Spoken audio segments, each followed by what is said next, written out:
God does not want you to freaking believe in them. You know, like, Well, God doesn't care if you don't believe. well, see, the thing is, the founding fathers were Freemasons, and Freemasons essentially believe in love. So, I mean, it's all the whole world operates off of love, but I think we just No, desire.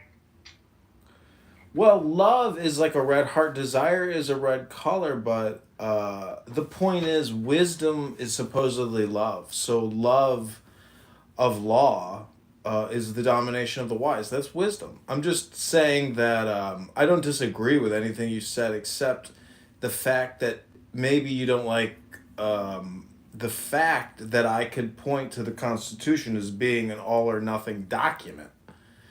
It is an all or nothing document. The Constitution is really good, but I heard that there was a punctuation error in regard to the statement about the pursuit of happiness. Well, It's really interesting. if you read it, very slowly, and you just actually pick apart individual words and focus on those individual words, that is essentially, the more like advanced level, because what you're doing is expanding the document. It would be pretty interesting to put it through like an expansion tool on ChatGPT to essentially create more content off of it to help people get an expansion or more relative, positions to it, because so much of that document is transcendental. So it deals with, divine illumination, poetic words of joy. It's a document for success. So I don't know, to say that it's not something to contemplate.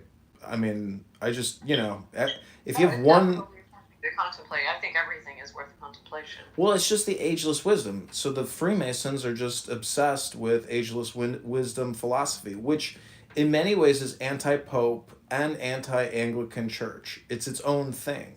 So it is like a gang. Every gang has their charter or their scope of work. So if you look at who founded this country, it was Freemasons. And, I mean, I have many books on it, and I'm not a member of Freemasonry. I'm just saying that when I read that, I see how it's a very advanced philosophy that creates a strong differentiation from other world philosophies like the Catholic Church or the British King and the Anglican Church. I mean, Protestantism is really, I would say, pretty tightly wrapped into Freemasonry. That's my opinion. I'm trying to categorize and organize how I view history and current groups, and maybe what documents that they subscribe to or claim that they subscribe to, because I think a lot of people just don't read anything anymore. So whatever organizations have, it doesn't even mean anything to them. It's a horrible thought to think that people do not read anything anymore. I know this girl that I went to Israel with. I was like, when was the last time you read a book? She was like, probably 2005, and she's 47, 45. I'm like, you haven't read a book in 20 years? She's like, nope. I was like, oh my gosh. To me, it's like sacred chanting. I'm trying to focus.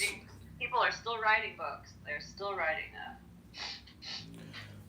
When I chant sacred texts, I'm trying to essentially dehypnotize myself from listening to all the bullshit on this app and other platforms by going way back and using these texts to MK Ultra myself. I use beer and orange juice, coffee, red wine, and cannabis, and yoga, and the gym. But I have definitely been capturing and recording myself reading these books for quite a while now. And there's just a lot of words. This book, Wisdom or Folly, is very interesting because it capitalizes a lot of proper nouns that we do not normally capitalize, like the word that. That is capitalized. Like, there's just so many capitalized words where you're just like, okay. I don't even know why I come on this app anymore. I erased it from my phone a while ago. I put it back on a few days ago, but I'm making more YouTube videos because personally, I think that what I have to say and